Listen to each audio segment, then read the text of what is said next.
Hello, and welcome to another episode of Under a Rock with Brielle and Guerlain. Today we are talking about one of my favorite movies from childhood, Spice World. Very fun movie. I thought it was a biopic. No, it's not a biopic. It is completely fictional in almost every conceivable way. I want to say that it's sort of inspired by like Hard Day's Night, like that Beatles movie, but the Beatles movie Hard Day's Night is a little more truthful to what the Beatles went through, like in a day, basically. This is just a very silly movie, and the Spice Girls are the stars. Very silly. Did you like it though? No, I enjoyed it. I mean, it's not exactly the height of cinema. Yeah. And watching it, I'm just like, I'm definitely not the demographic for this.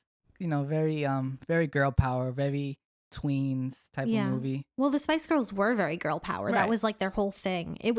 I mean, looking back on it now as an adult who like minored in women's studies, you know, their brand of feminism is a little bit like corporate. You know, their brand of feminism is a little bit like, you know, girl power is awesome, but we don't really actually want to think about the like political systems in place that prevent girl power from existing. It's more just like they say it as a catchphrase. Not to say that the women in the Spice Girls didn't care about women's rights or weren't feminists. I'm sure they were, but like it's very much like corporate feminism. Like, you know, looking back on it. But yeah, this movie, I used to watch all the time as a kid. This and like one of their concerts we had on VHS.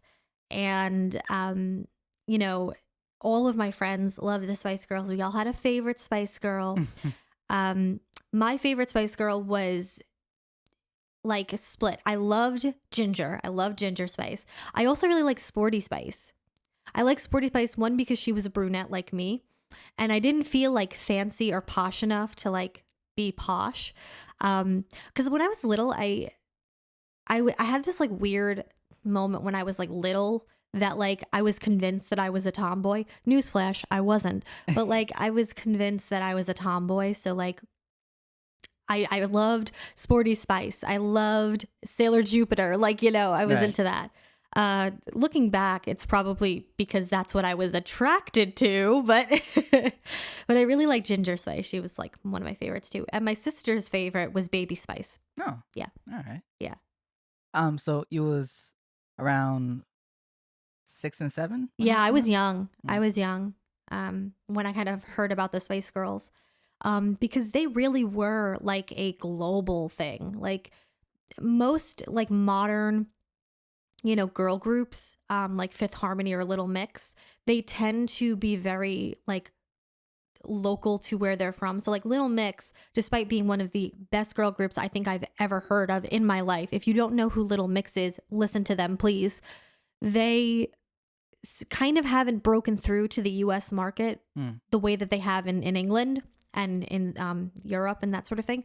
And I think with Fifth Harmony, while they were huge in America, they really didn't like expand too far into other countries. Like people knew who they were, obviously, but I don't think I've ever seen a girl group that had the same kind of like oomph that the Spice Girls had.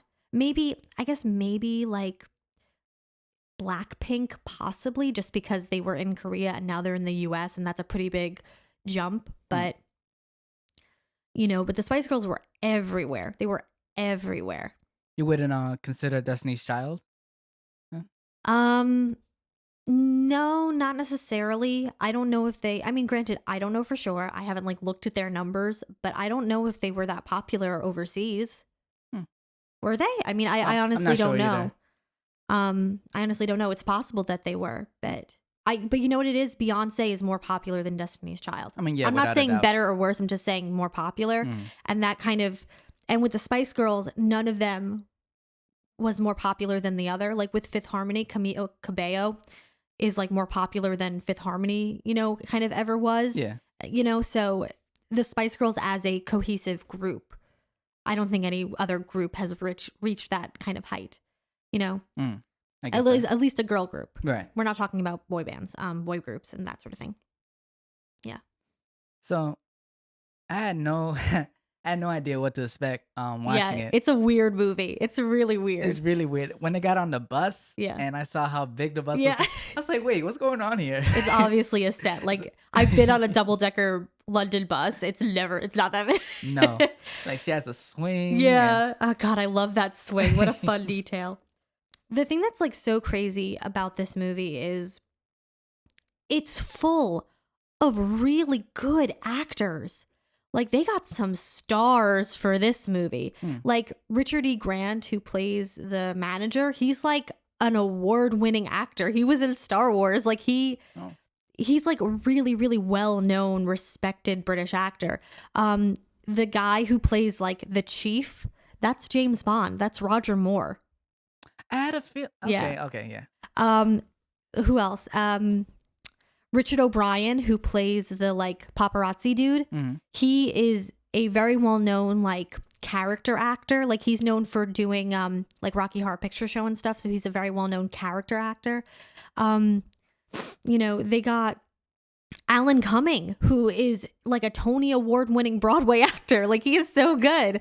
Like they just got so many people, and they have so many like other musicians. Like they got Elton John, they got Meatloaf, they got Elvis Costello to do like a cameo. Like everybody was in this movie, and the thing that gets me about this movie is it seems like everybody was having fun. Like there are movies that I've seen actors do or like musicians do a cameo in where I'm like, oh, this was just a paycheck. This was just a couple dollars in their bank account to like be on screen for a minute and say hello. But in this movie, it seems like everybody was having a really good time. Like everybody was having fun being silly and ridiculous and over the top. And you get that vibe from the movie, I had no idea there was so many notable actors in this. Yeah, it's kind of ridiculous. Like the only person I recognized was Elton John. Oh, Everyone really? else, like, yeah. Yeah. I had no And idea. what's that actor's name? The actor who plays Norm from Cheers is the movie studio guy. The heavyset guy, yeah. So this movie is full of bops, bangers, and jams. It's great. I love this movie just for the music alone. Because I think like while the Spice Girls are maybe not the best actresses, they definitely are, I think, a good musical group. I mean, while I don't necessarily think that any of them have a particularly standout voice by themselves, not to say that they don't sing well or they have bad voices, but I think when they all sing together, that's where they really shine because they manage to really have good harmonies and good like tone leveling and stuff. And so it's so fun just to watch them sing and perform and stuff. So I like that. Yeah, it's a collective. They sound amazing. Yeah. I had no idea like that they had the chops on them that they had. They do. When they're all pretty decent singers by themselves, but when they're together, they really shine. Yeah. Yeah. Something that I wanted to like mention was that in this movie, the girls are like, they stick to their stereotype and they actually like make a comment about it later on. Like, oh man, am I going to be Baby Spice even when I'm 30? One, yes, you will. Yeah. And two, I love that the movie like brings it up, but they don't do anything to subvert it. They don't like do anything about the girls like discovering something else about themselves that isn't the personality that they were given. But the thing is, that was so popular in the 90s to have like people with personalities and that was their thing. Like with the Spice Girls, yeah, you had that. But like, I can't help but think of like NSYNC and Backstreet Boys, how, yeah, maybe it wasn't as obvious, but there was the bad boy, there was the silly one, there was the hip hop one, there was the cute like heartthrob one, like, The sensitive one. Yeah, it's like that was a thing, and we don't do that anymore with boy bands. Like when One Direction came out, they were just them. They didn't have like personalities. But from a marketing standpoint, that's genius because if there's like Sporty Spice and you know exactly how Sporty Spice dresses, you can dress up for her as Halloween, like it's very clever, when you really think about it. It's like like in the movie, Clifford even says it, like you are a well-oiled global machine, and he was not wrong. It just goes to show you, and this is more on like the music industry as a whole, where A&R, when A&R reps were actually doing their jobs. I feel like today A&Rs they just go on Instagram, go on YouTube. What's A&R, if you don't mind me asking? Artists and representation? something like that. I could give you the job description, but I can't remember what A&R stands for. Okay.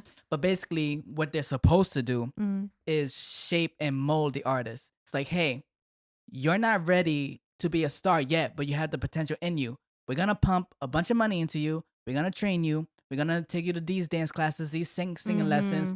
Mhm. You know, go to swag camp because some of them have that, and we're gonna make you a star. Oh. And what you're mentioning about how each group member had their own quirk, Personality, yeah, yeah. their own personality. That's for me. That's A&R. That's them doing the jobs. Today, no, it's just like go on Instagram, go on YouTube. Hey, you're talented. Yeah.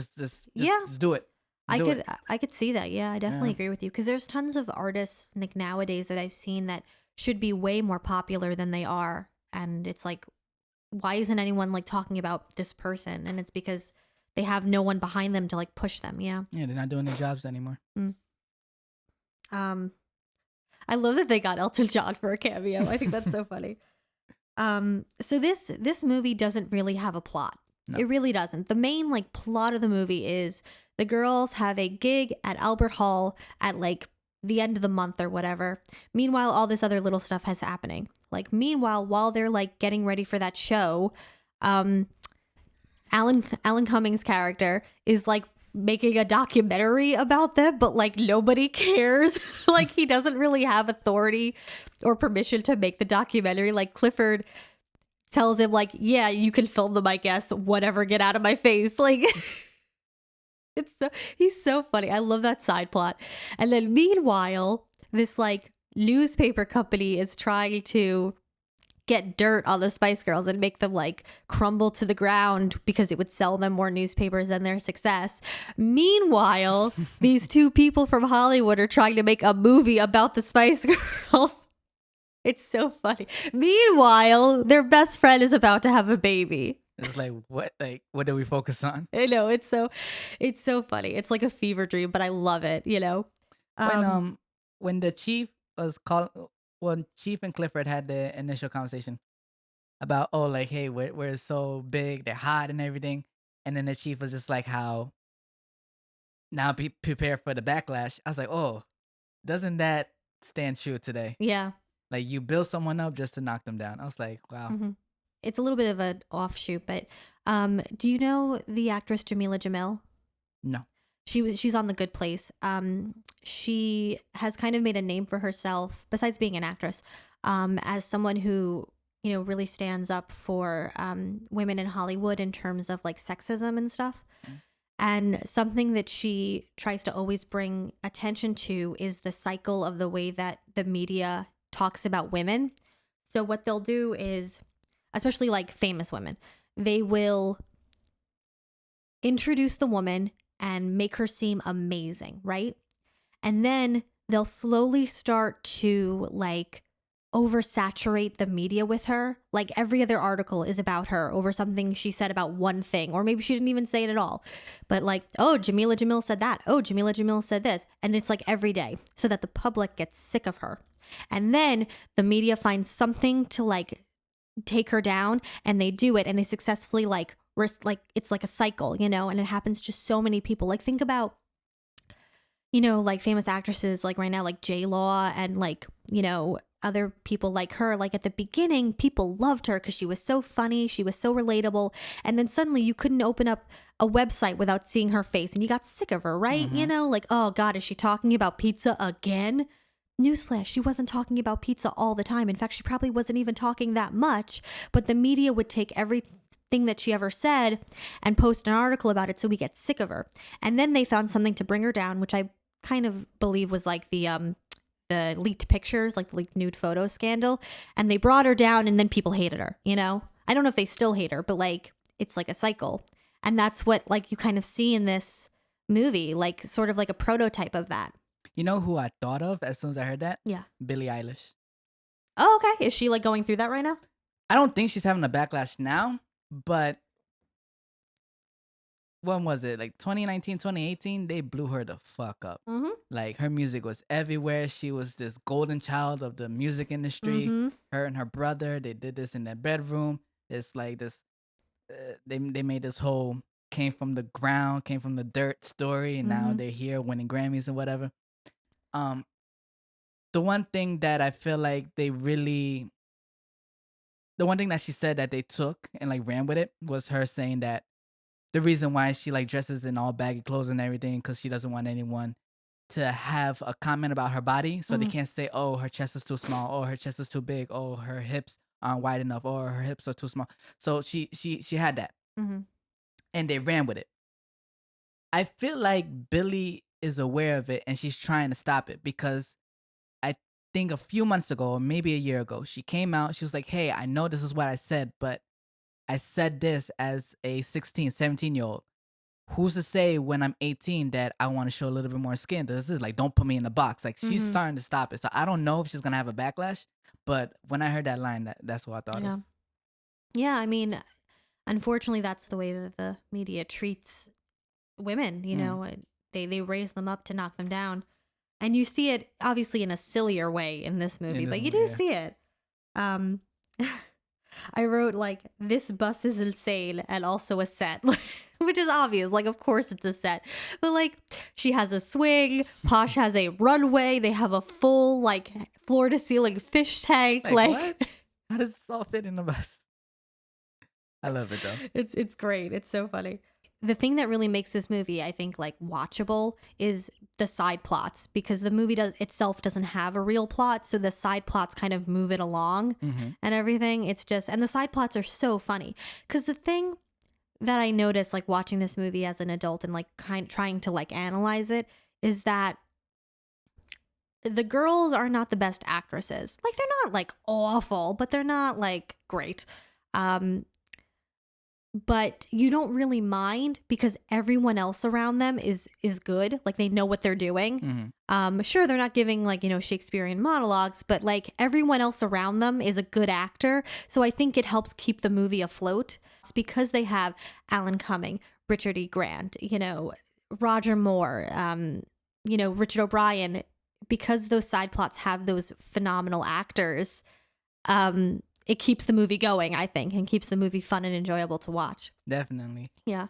Clifford's the actor who played Clifford. What was his name? Richard E. Grant. Richie E. Grant. He's so. It was funny when he was on the phone. He was like, "Should I paint the walls with blood and do this and do that?" And when he was in the face of the director, Yeah, the Italian guy. the Italian guy, he was all like, "Oh, you want to fight? You gonna kill me?" I was like, "Wow, this is amazing." Yeah. Richard E. Grant, I think, had a lot of fun being absolutely crazy Yes. in this movie. he definitely enjoyed himself. Something else that I really like about this movie is they do all these fun like imaginings and asides, and like they let the girls dress up and be Mhm. silly. Like, how fun is that? Like, they have all these like weird like tangents that they go off on. Like, they do like a murder mystery little thing with Emma, and they do like, fast forward into the future when they have kids, Mhm. like it's so funny to like kind of, watch all the fun ways that they play with like style and type and everything. Yeah. It's fun. I also just like, I really love the part where the two like evil newspaper guys are like talking, and the editor is like yelling like, "I can make it happen. I can bring those Spice Girls down," and it starts raining in the office. I was like, where is this coming from? Like, it's so ridiculous and over the top, and that's what I love about this movie. This movie, the people who created this movie, like Kim Fuller and the directors and the producers and everything, they knew that this was not going to be a serious movie. They knew that this wasn't going to be winning any awards. So they're like, let's have fun with it. Let's just be ridiculous. Let's like play into the tropes and the stereotypes. Like, let's just tell the actors to like go ham. Like, it's just so fun to watch, So basically, the movie is kind of like them getting ready for this Albert Hall gig, and they're getting really tired because they've been, dragged around and they're running around and they don't get a break.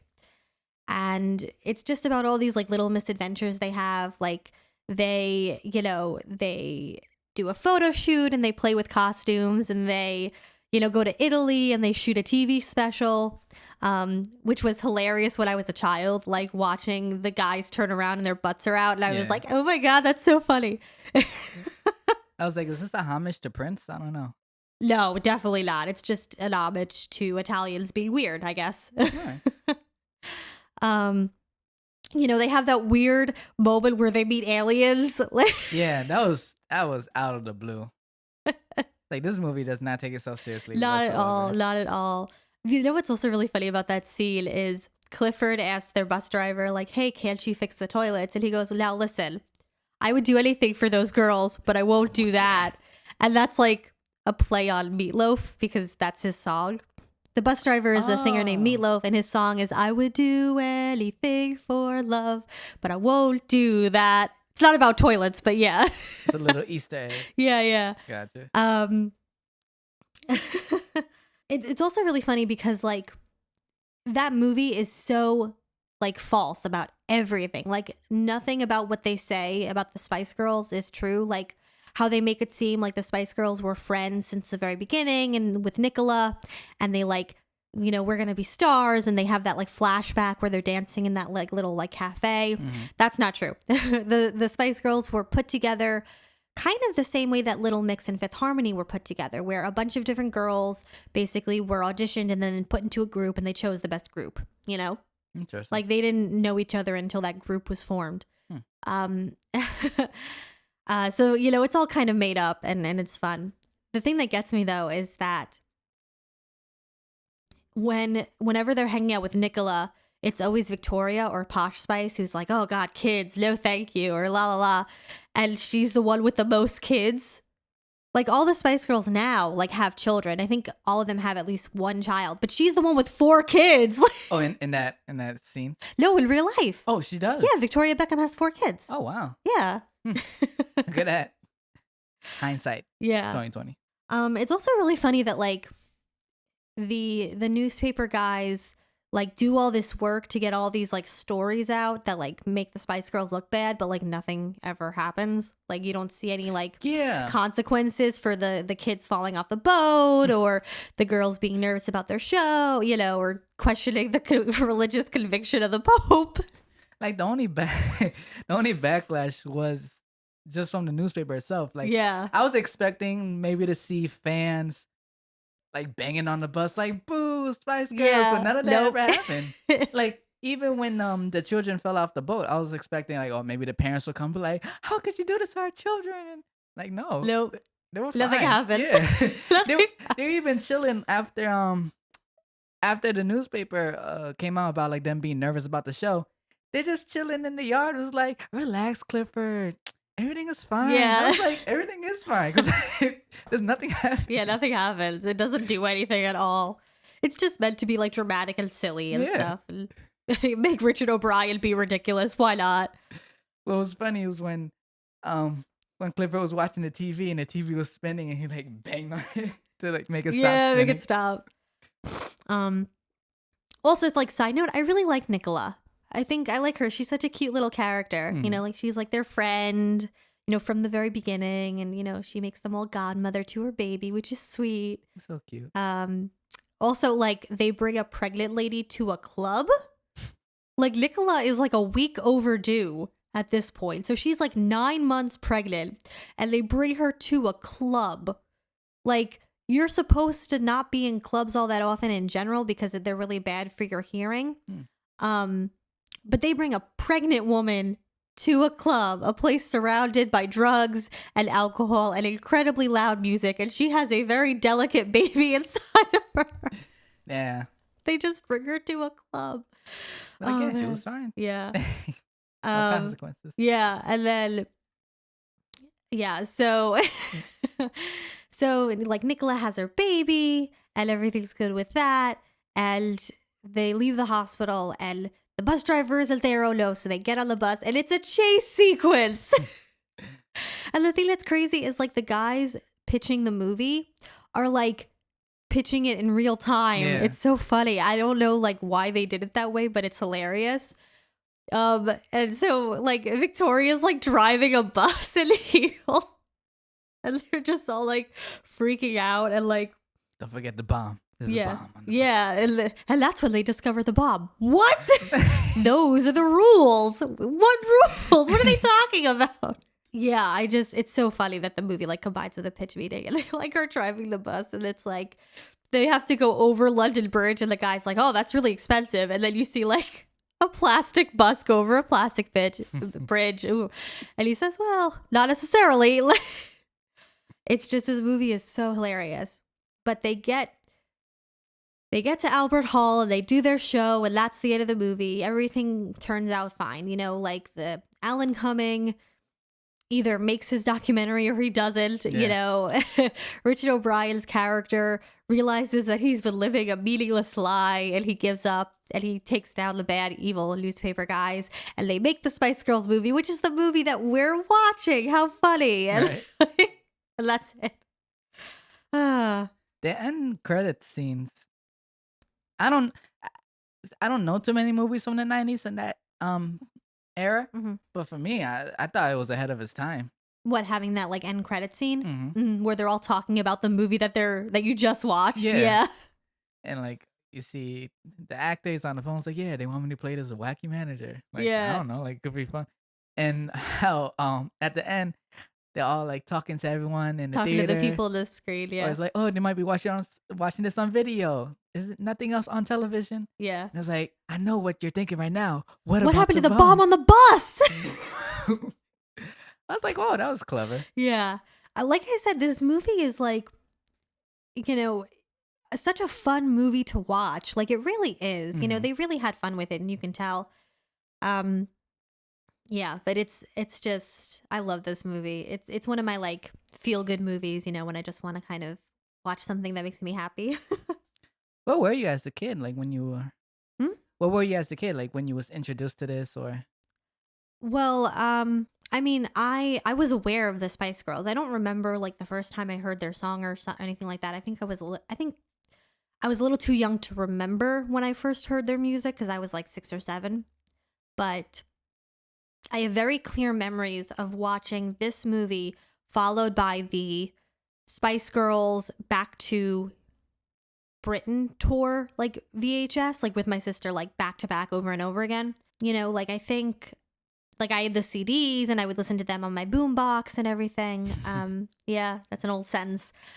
Yeah, but it's just, yeah, I always liked this movie and I was always like very aware of the Spice Girls in my life. And yeah. How many times would you say that you watched this film? Ooh, that's a, probably, at least like, you know, throughout my whole life, at least like 50 times, you know, throughout my life. Oh, you know what else I just thought of? Stephen Fry and Hugh Laurie are in this movie. Who that? Guerlain, why do you not know who anybody is? Stephen Fry is a very famous British comedian. I'm trying to think of like a movie that he's been in that you would have seen. I can't really think of one. But Hugh Laurie is Dr. House, like from the TV show. House. Yeah, Dr. House. Like, you know that show? Yeah. Yeah, that's him. So in the little aside where they're talking about how Emma just smiles and she can get out of anything, and it's like the Agatha Christie type thing, he's the detective guy. Okay. That's Hugh Laurie. And then later on when they're talking about how if their like music career is gonna last, and there's like that judge who's like telling them they're gonna like fail and do talk shows in Taiwan, that's Stephen Fry. Okay. Yeah. So that's what I mean. Like again, this movie is star-studded. They got a lot of people to do this movie. I also like love the fashion of this movie. Obviously, it's very 90s, but it's like so fun. You know, like the way that the girls dress is so ridiculous and over the top, but it just works and it's just so fun to like look at them and everything. And you know what? It was Sporty Spice. She was the one, I forgot what scene it was, but I think it was the Italy scene. Was she the one in all green? Right, that was Sporty Spice, right? When they were dancing. I don't think so. What? Just that outfit. When I saw the outfit, I was like, yeah, this was definitely made in the 90s. It was just something about it, though. Because it was like it was green it the top. brunette with like the ponytail. I don't think she had a ponytail in that specific scene. I feel like her hair was down. But it was the brunette. Yes. Yeah, then that's Sporty Spice. Yeah. There's something about that outfit. I was like, wow, this is definitely nice. But this whole film reminded me of Cheetah Girls. Yeah, yeah, you You could know, definitely see that. just a less serious version of it. Hmm. But just the again, like how you were saying about the fashion, like how you could tell it's from a certain time period. Like all Um, the cell phones are like, yeah. uh, with Cheetah Girls, you could tell that it was made in like the early 2000s Hmm. and everything. Um, and it was one specific scene when they were the photo shoot scene. Yes. They were taking pictures and like the way the background was. Just a lot of the set. So the way the background was and during the photo shoots, and also the way how the bus looked, how it kind of looked futuristic Yeah, that and was a very everything. 90s thing. That was a very 90s thing, and like Cheetah Girls kind of had something like that. Where they were auditioning for the record label, Yeah. and like the background was like just like Lots of chrome and yes. yeah. That was like a thing in like the late 90s, like the 90s to like the early 2000s, like that weird like chromy futuristic thing. Yeah. We were obsessed with the future, Yeah. I even though mean, think about we had those like blow up see-through chairs. Like that's kind of futuristic looking in a weird way. yeah, Yeah, we were just that was like a thing. I think it's probably because we were approaching like the new millennium and Mm. like, we wanted flying cars, I guess. and Y2K, I guess. I don't know. Yeah. This movie really like it's a brilliant like idea. They took the Spice Girls at their real height, and they were like, let's make a movie. Like, how else can we make money off of these girls? Let's make a movie, and it ended up being great. Mm. Like it's, they who like I don't know if at this point the Spice Girls were in charge of themselves or if they still had their manager, because at some point in their music career they like fired their manager and then they took over and they became like their own like team. But wherever they were in that like timeline, this was a brilliant idea. This was such a brilliant idea to like capitalize on the Spice Girls, not to view it as like an evil thing, but just like it's brilliant, and like no one really has ever done it since. Like no Yeah. one else has really done that. All they do now are like biopics or like tour, movies like about like the band on tour and stuff. And I looked up the film just on like Google or whatever, and I saw like the budget was like 25 mil, and it made like 10 times back. Like it was like 150 Hmm. million it made back in the box office. I was like, wow, like it Yeah. amazing. Yeah, well, because I mean, like I said, the Spice Girls were everywhere and people loved them. Like girls, obviously girls love them, but a lot of guys like them too. Like obviously like older guys like them because they were like all like very pretty, but a lot of like younger boys liked them too, you know? Mhm. I guess kind of because like they had crushes on them, more innocent crushes, but like yeah, they were pretty much universally liked by kind of a lot of demographics. Like it wasn't just teenage girls the way Here- that you would think. Here's a funny story. Maybe funny. I don't know. The only reason I know about the Spice Girls is because back in the day, um, have you ever had those like mini boombox type things, but they weren't actually boomboxes, but Hit like clips? yes, Are you talking about hit clips? yes. Oh man, I just aged myself. I remember hit clips. I wanted those so bad. I never had them. My friends always had them. I wanted hit clips so bad. I thought they were the coolest thing ever. You hear like 90 seconds of a song, not even the whole thing. Like, It was. I mean, it was cool. Like mine.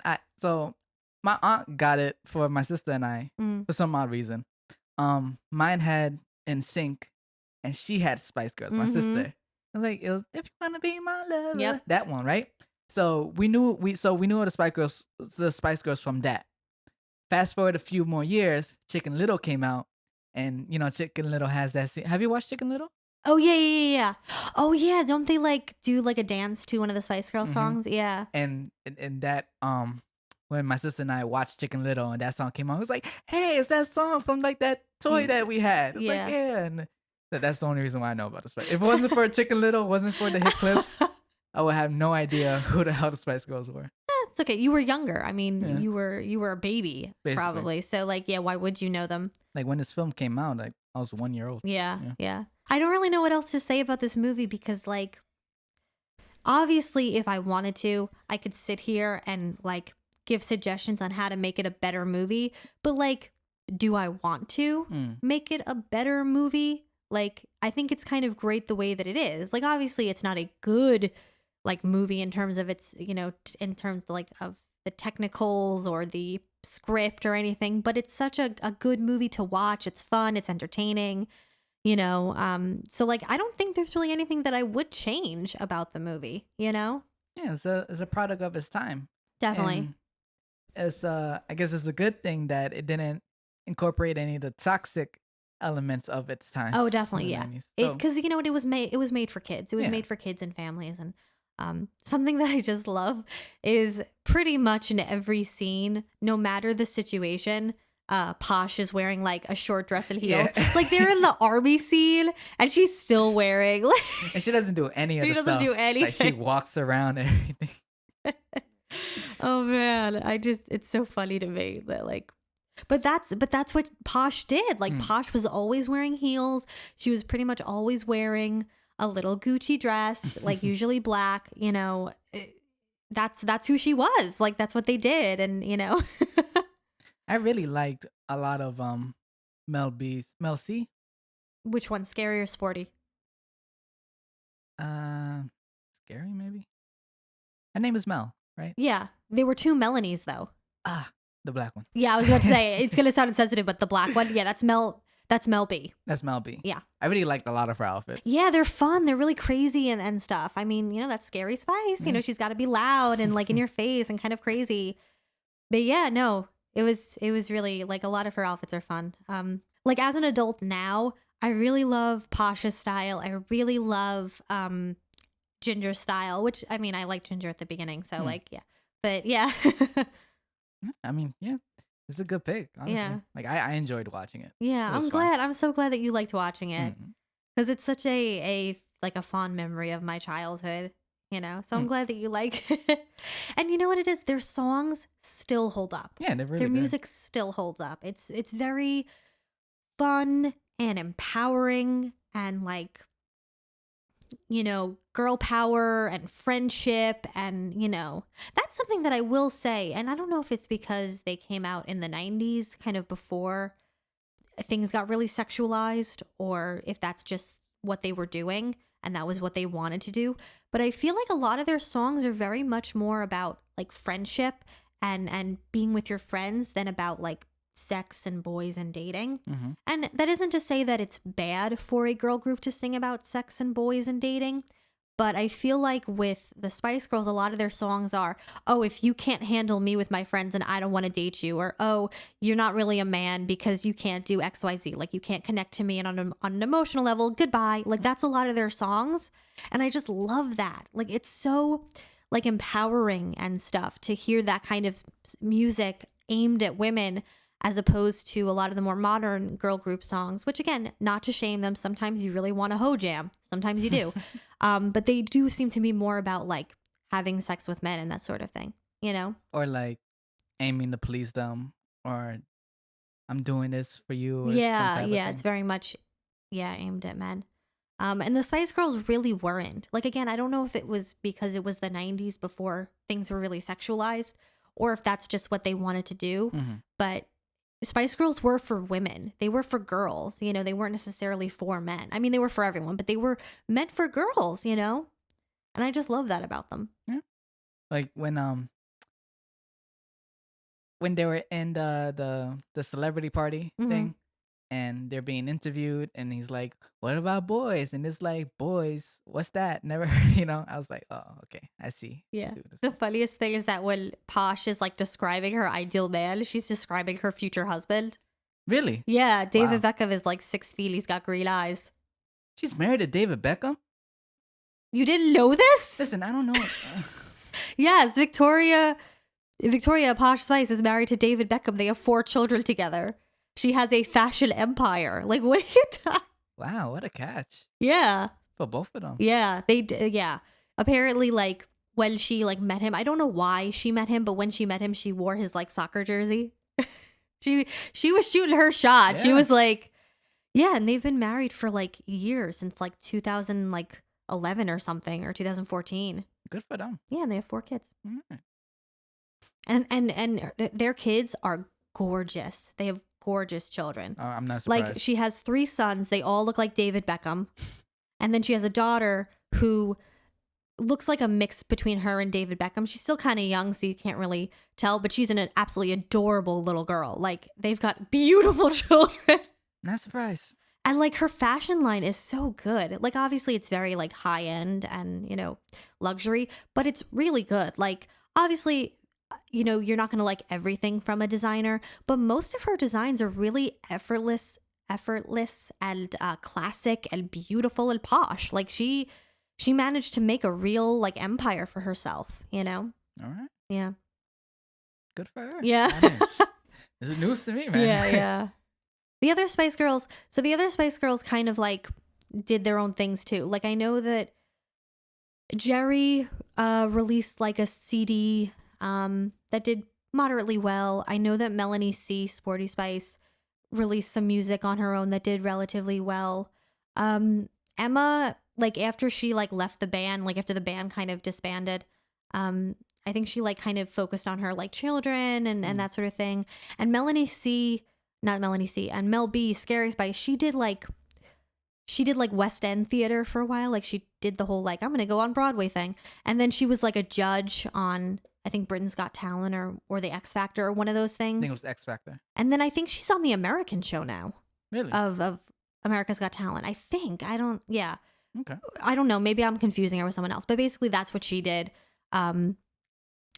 Yeah. So, yeah. So, like, they all kind of did their own thing, but none of them, I think, were really as successful as Victoria. Like, she's... Yeah. All right.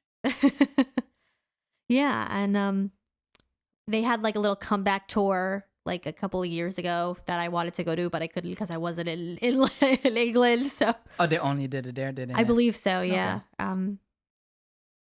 But yeah, I just I feel like you're gonna have to cut a lot of this me just saying, but yeah, or yeah. So I'm sorry. But I'm glad that you liked this movie. I'm glad that you enjoyed watching it. It was fun to rewatch it as an adult and kind of look back at it with like fondness and nostalgia and also a little bit of analyzation, I mean.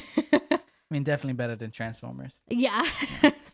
So, it's sad but true. Sorry. Like, oh man, I love the Spice Girls, man. Such good music, such a fun movie. Yeah. Any last thoughts?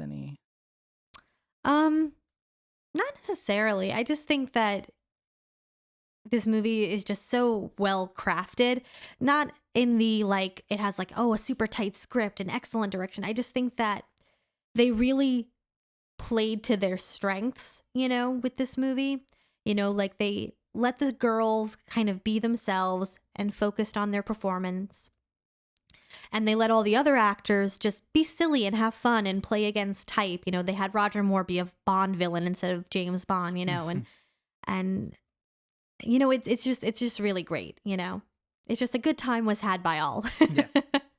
And my final remark is what I considered in my head like to be the funniest scene when they're on the boat and they're having all fun. The song's playing, they're singing, and it's just like, oh shit. That part was hilarious. And they all fall, yeah. And then when they swim to like the like ladder to get back on the boat and everyone's fine, the kids are fine, Victoria and Mel are fine, and then Victoria just starts going, help, what's wrong, Victoria? This dress is dry clean only, Melanie. Hilarious. Oh man, should I wear the little Gucci dress, or the little Gucci dress? Exactly. I know, you should wear the little Gucci dress. Thanks, Emma, I'll do that. It's just the dialogue in this movie, chef's kiss. It's so good. Very good. Yeah. I was like, were they the first to like do that joke? Because I know like that joke is pretty redundant now. Yeah. But at the time, I was like, were they the first? I don't know. I mean, maybe. I mean, I don't know. Could be. Who knows? All right. Well, I think we're done here. Yeah. I just want to say thank you to all of our supporters. Did you know we, I don't know if they're still listening, but we had a listener from Ireland. Just one? Apparently. I mean, I think so. Yeah, like on the analytics, it shows us like where most of the listeners are. So most of them are for us or the US, but there was like 12% in Ireland. And I was like, cool, we have people from Ireland who are listening to us. Hi. Yeah, hello. I mean, I don't know if they're still listening, but they were.